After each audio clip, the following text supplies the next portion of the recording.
섬기니라. 아멘.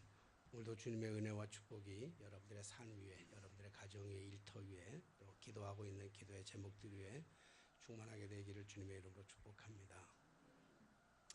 올 여름은 참 유난히도 많이 더웠던 것 같습니다. 37일간이라고 하는 연속적인 더위가 식을 줄 모르고 계속적으로 우리를 괴롭혀서 부자들도 힘들었지만 서민들이 살아가기에는 정말 힘들고 어려웠던 37일간이 아닌가 이렇게 생각해 봅니다. 어떻게 그렇게 37일 다 기억하고 있느냐고 물어보실 분도 있겠지만 제가 기억하는 게 아니라 방송에서 얘기했기 때문에 제가 아는 것입니다. 37일간에 이렇게 계속 이어지고 있는 그 무더위가 다 지나가면 이제 끝나는가 싶었더니 또 솔릭이라고 하는 태풍이 올라온다 그래가지고 한반도를 들이덮칠 거라 그래서 참 많은 사람들이 염려하고 걱정하고 또 그렇게 근심하며 준비하며 지냈던 이러한 시간들을 우리가 보내야만 했습니다. 다행히 우리 솔릭이 피해를 일으킨 지역 아주 몇몇 지역 외에는 다 지나가서 우리가 안심하고 생각보다는 걱정하고 염려했던 것보다는 더 많은 피해가 오지 않았던 것을 우리가 볼 수 있습니다. 그러면서 우리가 한풀 꺾인 것을 보게 되죠. 더위도 그렇지만 이러한 이 자연적 재해가 지나간 것 같기는 하지만 아직도 이 자연적 재해는 끊임없이 우리를 위협하고 있는 것도 사실입니다. 많은 과학자들이 북극의 빙하가 사라지는 것들을 보면서 지구의 온난화로 인해서 2만 년 전부터 있었던 그 빙하가 다 이제 녹아내리면서 벌써 4분의 1이 다 없어졌다고 그래요. 나머지 4분의 1이 없어지는 것도 한 20, 30년이면 다 없어지지 않겠는가. 그러면서 많은 사람들이 걱정하고 우려하고 염려하는 그러한 소리를 하고 있는 것을 우리가 볼 수 있습니다. 한 가지 문제를 해결하고 나면 또 다른 문제가 또 생각이 되고 또 이런 문제가 해결하고 나면 또 다른 문제가 우리의 발목을 잡고 그래서 근심하게 되고 걱정하게 하는 것, 그것이 우리가 살아가는 어쩌면 우리의 인생사의 모습이 아닐까 이런 생각해 봅니다. 그래서 행복도 영원하지 않고 불행도 영원하지 않고 끊임없이 반복되는 우리의 삶 속에서 끊임없는 문제의 삶을 살아가고 있는 것을 우리가 보게 됩니다. 그러나 분명한 것은 그 어떤 것도 영원하지 않는다는 거예요. 아무리 힘든 고통의 순간이 우리를 위협한다 할지라도, 아무리 죽을 것 같은 이 고난의 아픔이 우리에게 닥쳐온다 할지라도 영원하지 않고 반드시 이 어려운 문제는 다 지나가고 만다고 하는 사실이 우리의 삶 속에서 우리의 인생사에서 배워지는 교훈이라고 생각됩니다. 이스라엘 백성들이 430년 동안이나 애굽에 종살이하고 그리고 그들이 진정한 해방을 얻게 됩니다. 해방을 얻었지만 그들에게는 여전히 고난과 아픔이 기다리고 있었죠. 또 다른 문제가 기다리고 있었어요. 홍해라고 하는 참 무시무시한 것, 그리고 애국 군대라고 하는 엄청난 군대가 그들을 진격해오고 앞으로 가면 홍해바다고 뒤로 가면 칼에 맞아 죽을 수 있는 그러한 인생의 위기가 찾아왔습니다. 출애굽만 하면 당연히 해방될 줄만 알았는데 예수 믿으면 예수 믿고 교회 나가는 순간부터 저는 완전히 행복할 줄만 알았습니다. 따뜻한 햇살만 비치고 어려움도 없고 고난도 없고 아픔도 없고 근심도 없는 행복만 연속돼 있었는 줄 알았는데 신앙생활을 해보면서 느껴지는 것은 고난은 끊임없이 곁에서 우리를 위협하고 우리를 넘어뜨리려고 하고 우리를 힘들게 하고 근심하게 하고 걱정하게 하고 있습니다. 마찬가지로 홍해를 건넜던 이스라엘 백성들, 그러나 홍해를 건너가면 모든 새로운 신천지가 열려질 줄 알았지만 신천지가 아니라 여전히 그들을 기다리고 있는 것은 사막, 광야라고 하는 곳에 기다리고 있었습니다. 낮에는 찌릿한 더위, 밤에는 추위, 전갈과 뱀들, 여러 가지 어려운 상황들, 그것이 그들을 기다리고 있었던 것이죠. 그리고 그 광야를 지나면 그들이 그토록 꿈꾸었던, 오랫동안 꿈꾸었던, 조상들이 꿈꾸었던 하나님의 주시겠다고 하는 약속의 땅, 젖과 꿀이 흐르는 가나안 땅에 들어가면 정말 모든 인생의 문제는 해결되고 이제는 오직 기쁨만이 넘칠 수 있는 그러한 희망과 그러한 꿈을 가지고 그들이 가나안 땅을 정복하게 됩니다.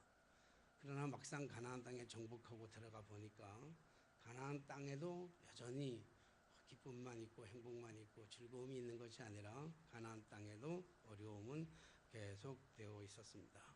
그러니까 인생의 삶이라고 하는 것은 문제의 끊임없는 고난의 연속이기도 하죠.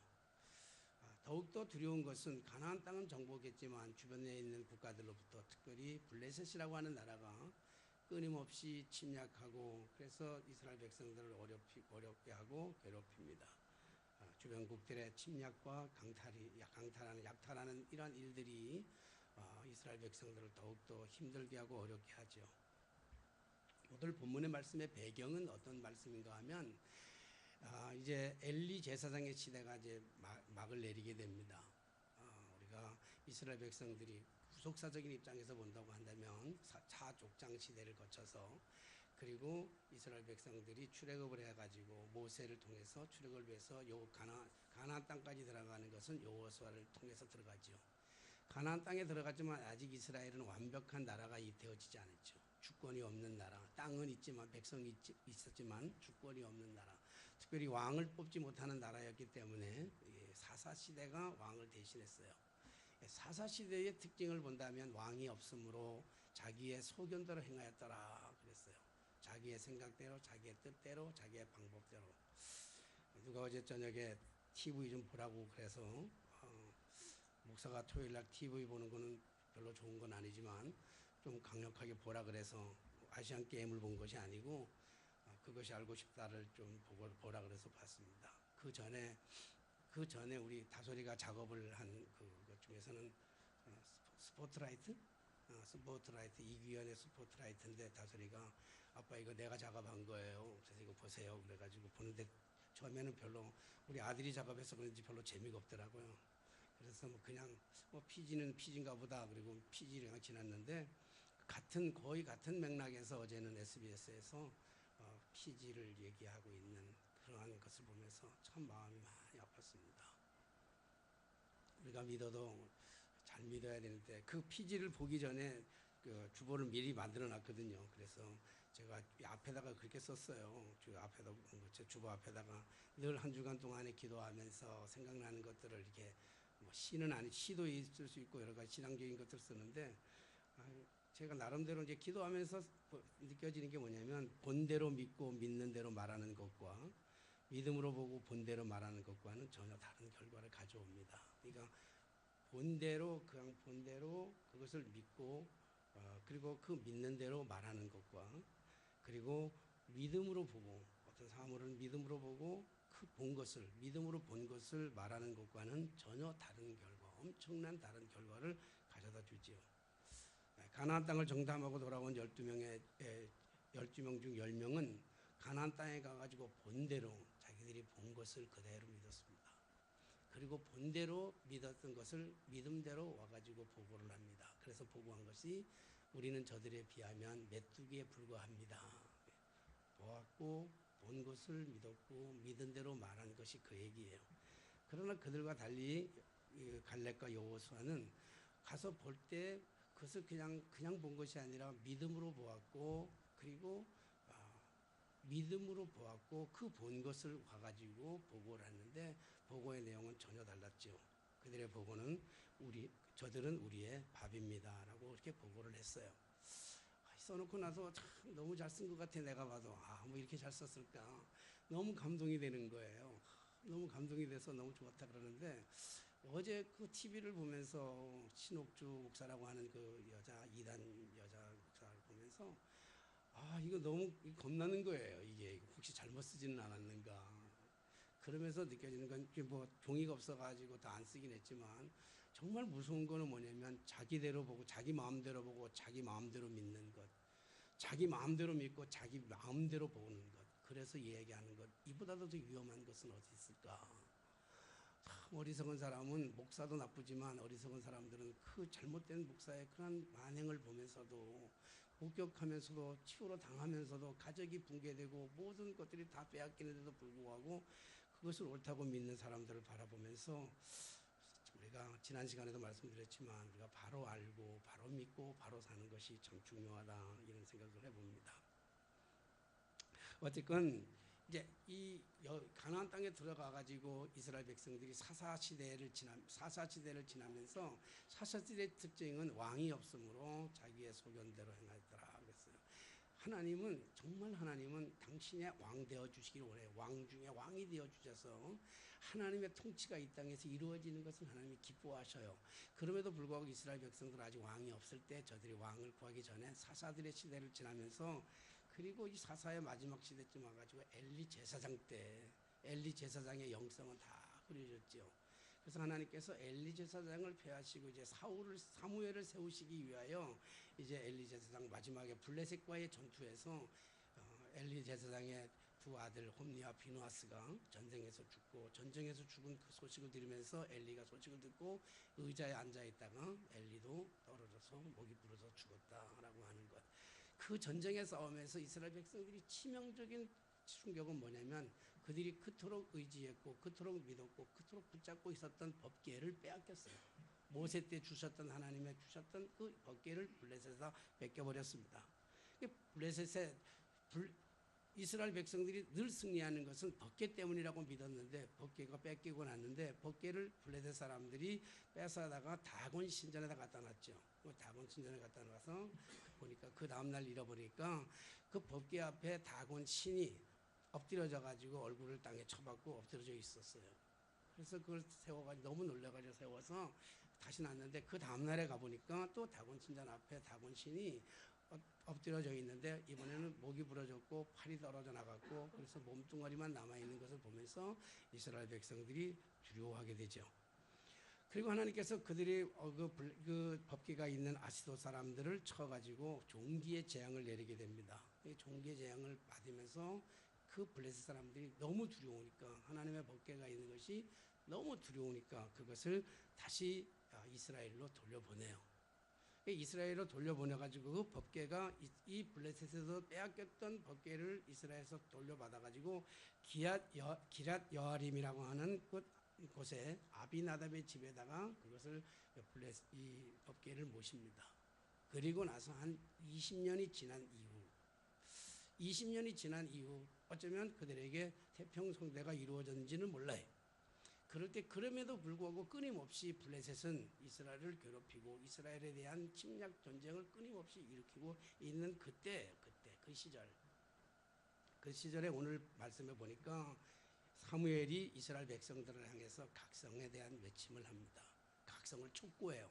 각성을 촉구하는 그 말이 내용이 뭐냐면 오늘 읽었던 내용이죠. 3절의 말씀입니다. 사무엘이 이스라엘 온 족속에게 말해 이르되 만일 너희가 전심으로 여호와께 돌아오려거든, 너희가 하나님께 돌아오라는 거예요. 하나님께 이제 너희들이 하나님께로 돌아와라 이렇게 얘기하고 있어요.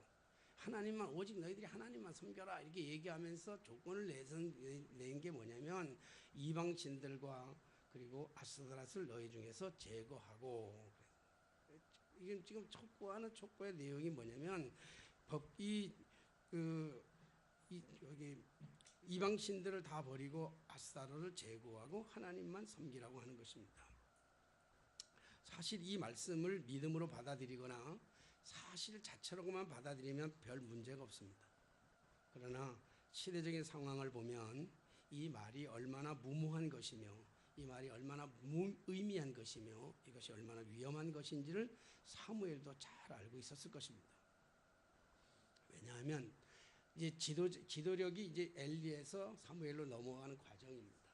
지도력이 넘어가는 과정에서 지도자에게 갖춰야 될 많은 덕목이 있어요. 그렇죠? 지도자가 되려면 인격도 좋아야 되고 여러 가지 덕목을 가지고 있어야 돼요. 근데 지도자가 되기 위해서 가장 좋은 덕목이라고 하면 뭐겠어요? 지도자가 갖춰야 될 가장 큰 덕목이 있어야 된다고 하면, 백성들이 요구하는 지도자 스스로가 갖춰야 될 덕목은 겸손과 온유와 자비와 여러 가지 성실과 재능과 많이 있어야 되겠지만, 그러나 그 모든 것들을 다 총괄해서 백성들이 지도자를 바라볼 때 백성들이 진정 지도자는 이런 지도자가 되었으면 좋겠다라고 하는 백성들이 원하는 지도자는 딱 하나예요. 지도자가 갖춰야 될 그 덕목은 잘 먹고 잘 살게 하는 그것이 백성들이 원하는 지도자 상입니다. 그렇기 때문에 우리가 잘 먹고 잘 사는 사람, 그러니까 우리 지도력이 어디서 나오냐? 배불리게 하는 데서 지도력이 나온다 이렇게 얘기하잖아요. 저는 정치에 대해서 관여하는 것도 별로 썩 좋아하지도 않고, 물론 관여는 해야 되겠죠. 종교가 종교하고 정치하고 워낙 분리가 돼서 뭐 어떻게든지 상관없다, 이것도 문제는 되겠지만, 또 정치 안에 깊이 들어가서 정치하는 것 별로 좋아하지 않아요. 종교적인 내가 가지고 있는 목회를 하는 것도 사실 감당하기 어려운데 좀 어려워요. 근데 뭐 정치에 대해서 관여해서 내가 무슨 진보파다 보수파다 이런 얘기도 하고 싶지도 않고, 뭐 우리 교회 안에도 벌써 딱 갈리거든요. 얘기해 보면 진보파하고 보수파 갈리는데 거기다가 내가 누구 편을 들겠어요. 그런 건 아닌데, 중요한 건 뭐냐면 지금 우리 문재인 정부가 들어서서 이제 1년 지나고 있는데, 문재인 정부가 들어서서 우리 백성들이 좋아했잖아요, 국민들이. 그래서 지지율이 몇 년 87% 이상을 능가했어요. 뭐 정치를 어떻게 하느냐, 나는 그걸 지금 얘기하자는 게 아니야. 87% 이상을 지지하던 지지율이 갑자기 곤두박질 치면서 지금 57%까지 떨어졌어요. 엄청나게 떨어졌어요. 그 이유가 뭡니까? 다른 게 아니에요. 전혀 다른 게 아니잖아요. 한 가지밖에 없어요. 경제적인 문제, 먹고 사는 문제가 어렵기 때문에 지금 백성들이, 우리나라 사람들도 이 문재인 정부에 대해서 자꾸 불신하려고 그러고 싫어하려고 그러고, 문재인 정부가 하는 일도 많잖아요. 정말 통일이라고 하는, 이 평화라고 하는 것을 위해서 하는 것도 많지만, 그거 아무리 잘해도, 정말 그런 걸 잘하고 뭘 걸 다 잘해도 정말 실질적으로 와닿는 게 뭐냐면, 먹고 사는 서민이 어렵고 힘들고 경제적인 문제를 해결하지 못하면 그러면 좋은 지도자가 될 수가 없는 거예요. 뭐 예나 지금이나 똑같은 걸 거예요. 똑같아요. 어떻게든지 백성들이 행복하게 살아가는 것, 그 행복이라고 하는 가치관이 다 다르겠지만, 어떻게 살아가느냐에 사람마다 다 다르지만, 공통 부모를 따진다고 하면 잘 먹고 잘 사는 것 아니겠어요? 편안하게 잘 먹고 잘 사는 거잖아요.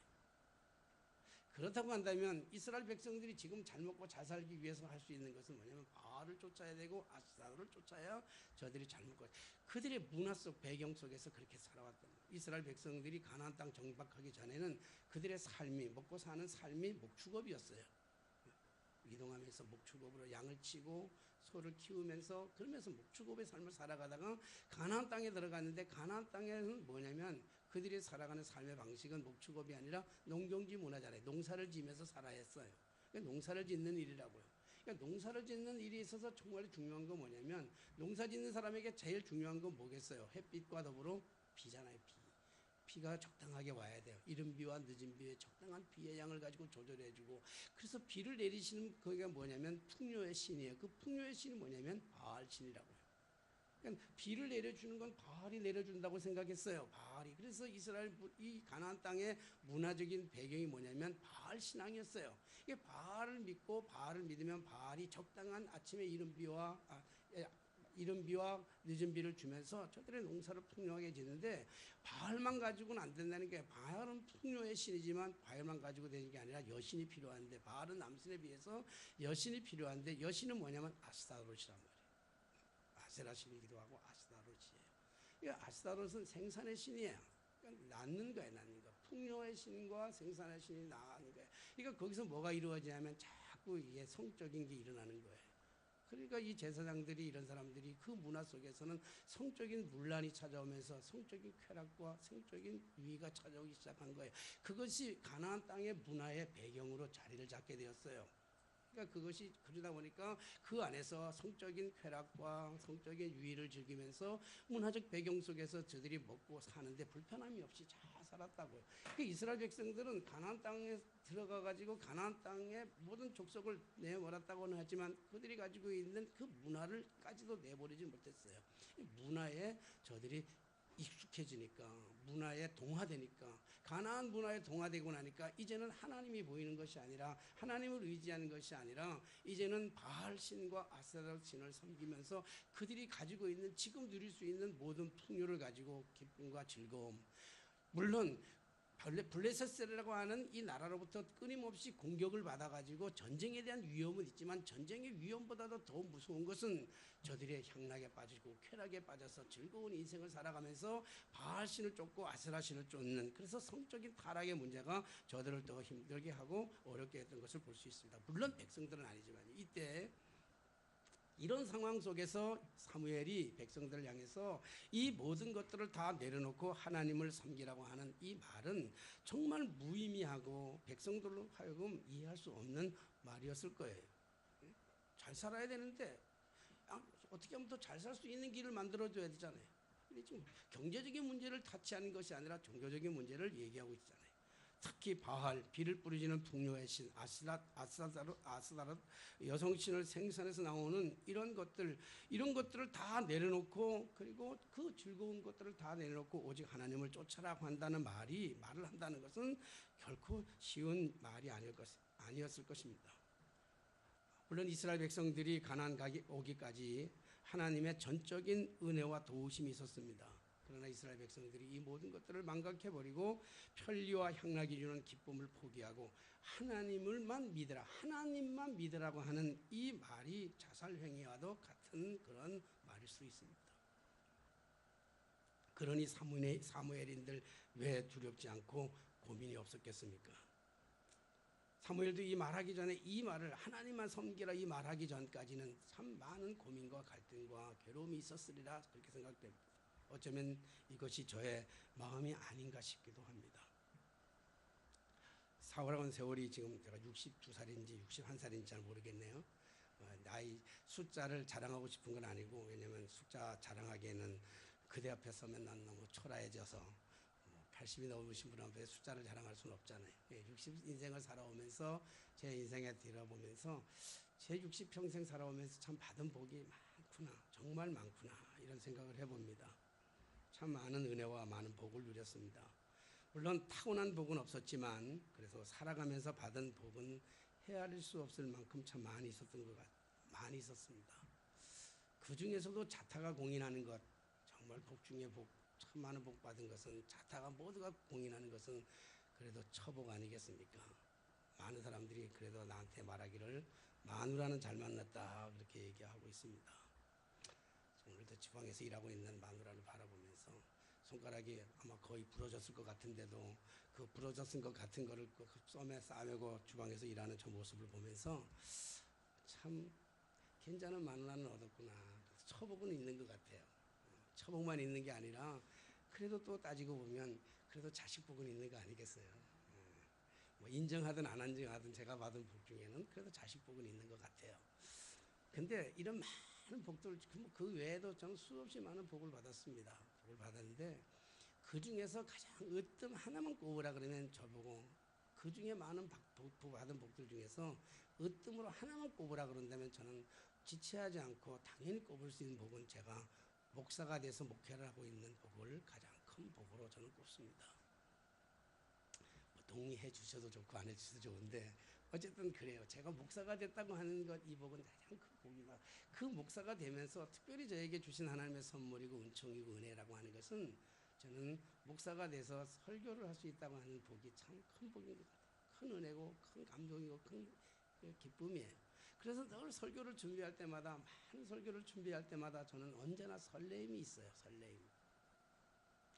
뭐 부담감이 없는 건 아니죠. 뭐 설교를 준비하는데 전혀 부담감이 없다 그러면 그거는 교만이고 거짓말이겠지만, 부담감은 있지만 그러나 그 부담감은 두려움이 아니라, 부담감은 두려움보다는 설레임으로 다가와요. 늘 좋아요. 물론 이번 설교를 잘했다 못했다 그걸 평가하는 그런 뜻으로 얘기하는 게 아니라, 어떤 잘을 했든 못했든 간에 죽을 쓰든 밥을 하든 간에, 어떤 며느리가 시집을 와서 밥을 했는데 밥이 죽도 아니고 밥도 안 됐대요. 그래서 뭐 밥을 해본 적이 있어야지. 그래서 시아버지한테 밥 차려놓고, 아버님 죽도 아니고 밥도 아니라서 너무 죄송해요 그랬더니 시아버지가 그러더래요. 나는 오늘 밥도 먹기 싫고 죽도 먹기 싫은데 밥도 아니고 죽도 아니라서 너무 좋다 그러더라는데, 오늘 설교 뭐 그래요. 그걸 잘했다 못했다, 죽을 썼냐 밥을 썼냐 이 얘기가 아니라, 어쨌든 저에게 주신 하나님의 은혜 가운데 목사가 됐다는 것은 저에게 큰 행운이고 축복이고 은혜입니다. 그 중에서도 강단에서 설교할 수 있다는 것이 너무나 좋은 은혜예요. 뭐 강단이 아니라 다른 데 가서도 설교할 수 있는 것들은 참 저에게 큰 복이에요. 너무 행복했어요. 근데 요즘 들어서 갑자기 너무 두려운 거예요. 목회하는 것이 두렵고 설교하는 것이 정말 두려워요. 지금까지 한 번도 경험하지 못했는데 정말 목회한다는 것이 너무너무 행복했고 설교한다는 것이 너무 행복했어요. 잘하고 못하고는 두 번째 치고 너무 행복했는데 갑자기 두려운 생각이 확 드는 거예요. 첫째 가장 두려운 것은 뭐냐면 답이 너무 잘 보여서 그래요. 성경을 읽어보면 우리의 인생의 답이 너무 잘 보이는 거예요. 너무 잘 보여. 근데 너무 잘 보이는 것을 너무 잘 보이게 얘기하는 게 그게 두렵더라고요. 답대로 살아가는 게 너무 없고 답대로 살아가라고 말하는 게 너무 힘든 거예요. 너무 쉬워. 성경에는 너무 쉬워요. 하나님께로 돌아와라. 모든 것을 버리고 하나님께로 돌아와라. 답이에요, 그게. 근데 말하기는 너무 쉬워요. 근데 실제로 가지고 있는 것들을 다 내려놓고 내가 가지고 있는 부귀와 영화를 내려놓고 주님 앞으로 돌아올 수 있냐고요. 내가 하나님보다 더 사랑했던 바알이나 아스타롯을 내려놓고 내가 정말 따르던 내가 정말 의지했던 것 다 내려놓고 그 자칫 잘못하면 또 이단들이 하는 것처럼 내려놓으라고 해서 다 집 팔고 마야서 다 집 교회에다 바치라 이런 얘기 아니에요. 이단의 특징은 보니까 진짜 이단의 특징은 보니까 뭐 교리를 가지고 따지긴 참 어렵잖아요. 교리를 가지고는 참 현혹되면 빠져나가기 너무 어려워. 교리를 가지고 하면 그들이 이단들은. 근데 이단들의 특징은 뭐냐면 눈에 보이는 특징이 뭐냐면 돈 가져오라고 하는 거하고 두 번째는 가정을 파괴시키는 거예요. 저 이단들 참 많이 만났어요. 제 주변에도 이단에 빠진 사람들 너무 많아요. 그 이단에 빠진 사람들이 와서 이단에 빠진 사람들이 그 보면 가정이 깨져요. 부모와 자식 간에 깨지는 문제가 자꾸 생겨요. 가정이 필요 없다면 하나님이 가정을 왜 주셨겠어요? 남자가 혼자서 독청하는 것이 좋지 못하여 하나님의 창조 이래 하나님이 후회했던 한 장면 딱 하나 있어요. 보시기에 좋았더라. 보시기에 좋았더라. 보시기에 좋았더라. 하나님의 창조의 모든 것들은 보시기에 좋았더라 그러는데 한 가지 딱 마음에 안 들으셨던 하나님 참 보시기에 안 좋았던 게 있어요. 좋지 못한 게 있냐면 남자 혼자 독청하는 것이 좋지 못함으로. 우리 다솔이가 아직 독초하고 있는데 좋지 못함으로 장가 안 가는 것 요즘 혼자 살아가겠다고 하는 사람들 그 좋지 못함으로 하나님의 마음을 좋지 못함으로 이렇게 하는 거였죠. 그러니까 우리가 살아가면서 정말 제가 목회를 하면서 너무 당연한 답이에요. 너무 당연하게 답이 너무 쉽게 보인다는 거예요. 너무 쉽게 보이는데 그 너무 쉽게 보이는 것을 쉽게 보이는 대로 살아가라. 말하는 것도 이제는 너무 두려워졌고 그 말하는 대로 살아간다는 것이 너무 힘들고 어려운 거예요. 내가 살아보니까 너무 힘든 거예요. 예배 중심으로 살아가야 된다. 말하기 쉬운데 예배 중심으로 살아가는 게 너무 힘든 거예요. 기도하며 살아가라. 기도하고 살아가라는 기도하면 되는데 답은 기도하면 되는데 기도하는 게 정말 너무 어렵잖아요. 금요일날 우리 교회에 누가 찾아왔어요. 저 진주 지방에 있는 목사님 거창에서 한다는데 우리 교회를 찾아왔어요. 방문을 했어요. 방문을 했는데 방문한 이유가 뭐냐면 멸치 팔아달라고 한 박스에 2만 원인데 멸치 팔아달라고 왔어요. 근데 4년 전부터 교회를 짓고 교회 건축금이 모자라가지고 이 멸치 팔으면서 온다는 거예요. 그래서 멸치를 왔으니까 그냥 돌려보낼 수는 없고 뭐 그거 자기가 파는 대로 받아가지고는 언제 교회를 짓겠어요. 물론 내가 도움은 안 되지만 그래서 조금 받고 많이 주기로 하고 받는 건 조금 받고 다 돈은 많이 보낼게 이제 그리고는 이제 보내면서 이제 차 마시면서 그 얘기를 했어요. 그 얘기를 하면서 참 목회의 본질이 뭐냐? 정말 목회의 본질이라는 거 참 중요하죠. 얼마나 힘들겠어요. 후배 데리고 갔더라. 후배가 운전하고 실제로 목사님 교회를 건축하는 목사님은 이 다리를 쓰질 못하더라고. 한쪽 다리를 쓰지 못해서 운전이 안 되고 그래서 후배 목사가 4년 동안 진주가 어디입니까? 우리나라 얘기하면 진주라 천리길이라고 그렇게 얘기했잖아요. 거기서 운전하고 와가지고 서울에 와가지고 멸치 팔고 가는데 목사님들의 모습을 보면서 참 대견하기도 하고 훌륭하기도 하고 어떨 때는 안 됐기도 하고 그러면서 앉아서 얘기하면서 우리가 목회하는 것이 실존이냐 본질이냐 얘기를 나누게 됐어요. 예, 짧은 시간 동안에 실존이냐 본질이냐 목회라는 것이. 그러면서 얘기하면서 야 목회자가 정말 교회를 짓기 위해서 돈도 필요한데 우리가 이 멸치를 팔아야 되겠느냐? 기도하는 게 더 좋지 않겠느냐? 그렇게 얘기하면서도 참 부담스러운 거예요. 왜냐하면 기도가 어렵기 때문에 기도가 힘들기 때문에 기도가 너무 어려서 답은 기도하면 돼요. 기도하면 하나님께서 분명히 주실 거야. 그 믿어요. 분명하게 믿는데 그 기도하라고 하는 말하기가 이제는 두려워졌고 이제는 그 기도한다는 게 너무 어려운 거예요. 그래서 후배 목사한테 얘기했어요. 후배 목사한테 얘기했어요. 야, 네가 운전하는데 진주에서 여기까지 오고 뭐 갔다 하는데 운전 30시간 하는 게 좋겠냐? 네 운전 30시간 하는 게 힘드냐? 아니면 기도 3시간 하는 게 힘드냐 물어봤어요. 그랬더니 후배 목사가 지체하지 않고 얘기하더라고. 선배님, 기도 3시간 하는 게 훨씬 어렵습니다. 그러더라고요.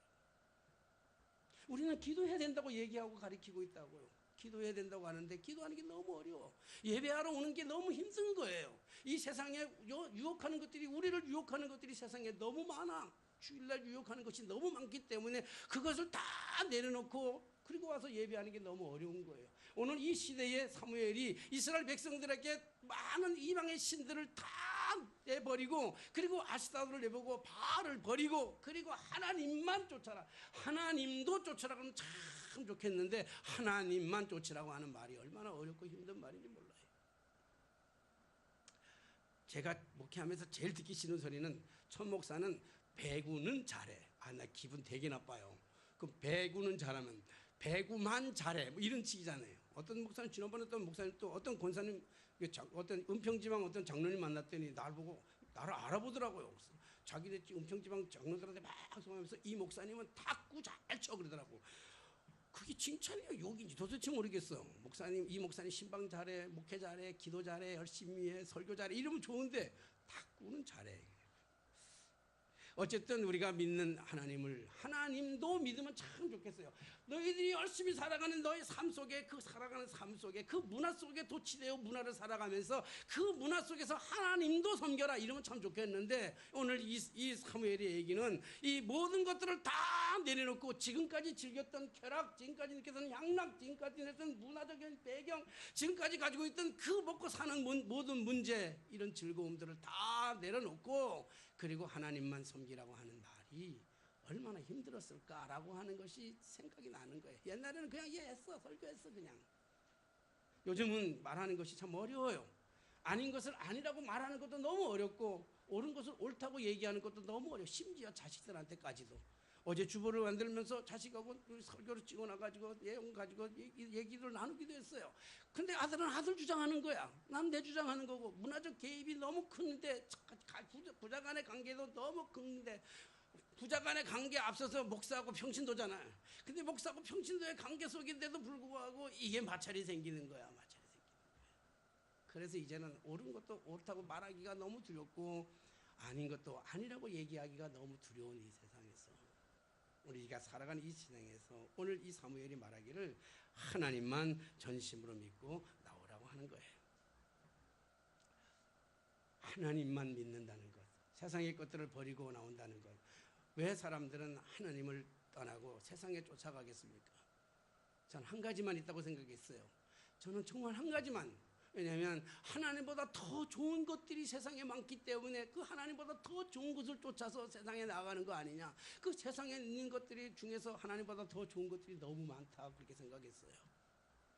그런데 요즘 젊은이들이 교회를 떠나는 이유 중에 하나가, 세상에 하나님보다 더 좋아서 교회를 떠나는 것이 아니라, 세상의 문화가 더 좋아서 떠나는 것이 아니라, 세상에 먹을 것이 더 많아서 떠나는 게 아니라, 너무 가슴 아픈 얘기는 목사들이 싫고 교회 다니는 교인들이 싫어서 교회를 떠난다, 교회를 안 온다는 얘기가 한 가지 덧붙이는데, 저는 너무나 가슴이 아팠어요. 무너지는 것 같았어요.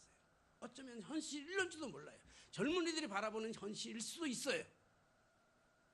그것은 전적으로 나의 책임일 수도 있지 않겠는가.